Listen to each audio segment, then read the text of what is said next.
Tata bụ maka ilu Igbo ka anyị ji bịa n'ụbọchị nke tata. M ga-atụrụ gị ụfọdụ ilu mmara ka anyị gbapụ ya ọsọ n'ihi na oge adịghị. Ilu nke mbụ: okenye si na ya amaghị egwu ala bụ okenye arụrụ ala. Di na nwunye richie dachie ụzọ, ndị bụ ọnụ akara ha mma. Anụ nwaanyị ọhụụ ọzọ amachiri echi. Oyi m gwara gị agwa bụ ezigbo oyi. Oyi m aka m ịgwa gị agwa bụ ajọ oyi.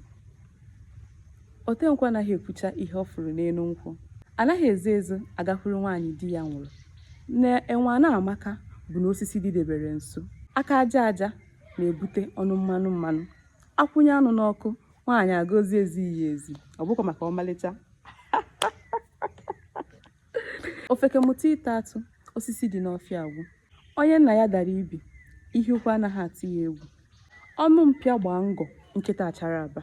Ọ bụ ose ka eji ata anụ rere ure. A na-ekwu na akpa ezughị nwa dibịa, ofeke anyara ịbụọ na-agagharị. Ọ gwara ka ọha m n'ọnụ n'ihe onyonyo ụbọchị nke tata. Ọ bụrụ na ị chọrọ ka ị na-afụkwa ilu si n'ọmalịcha ada Igbo n'aka, ngwa deere m mekwuo ihe onyonyo dị etu ma ị gwara m ma ị gwaghọ m ga-eme ya, and I will bring it to your face.